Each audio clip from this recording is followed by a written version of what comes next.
بسم اللہ الرحمن الرحیم۔ السلام علیکم ورحمۃ اللہ۔ تمام معزز سامعین و ناظرین کو انفارمیشن پوائنٹ کے پلیٹ فارم پر خوش آمدید۔ سامعین و ناظرین، ہماری آج کی ویڈیو کے اندر ہم جانیں گے کہ شوہر اپنی بیوی کا اس کے انتقال کے بعد چہرہ دیکھ سکتا ہے یا نہیں۔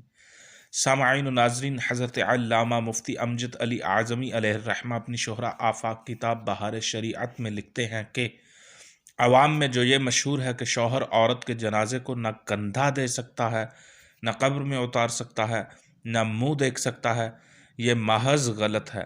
صرف نہلانے اور اس کے بدن کو بلا حائل ہاتھ لگانے کی ممانعت ہے۔ سامعین، یہ بہار شریعت کی عبارت ہے، اس لیے کسی عورت کے انتقال کے بعد شوہر کے لیے اس کے چہرے کو دیکھنا، جنازے کو کندھا دینا اور قبر میں اتارنا جائز ہے۔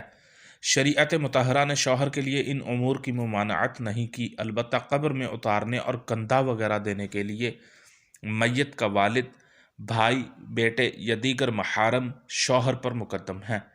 یہ بہار شریعت کی عبارت ہے۔ مفتی امجد علی اعظمی علیہ الرحمہ لکھتے ہیں، عوام میں جو یہ مشہور ہے کہ شوہر عورت کے جنازے کو نہ کندھا دے سکتا ہے، نہ قبر میں اتار سکتا ہے، نہ منہ دیکھ سکتا ہے، یہ محض غلط ہے۔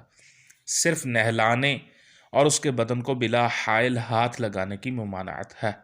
تو پتہ چلا کہ شوہر عورت کے جنازے کو کندھا بھی دے سکتا ہے، قبر میں بھی اتار سکتا ہے اور بعد از انتقال اس کا چہرہ بھی دیکھ سکتا ہے۔ صرف غسل نہیں دے سکتا، نہلا نہیں سکتا اور بلا حائل اس کے بدن کو ہاتھ نہیں لگا سکتا۔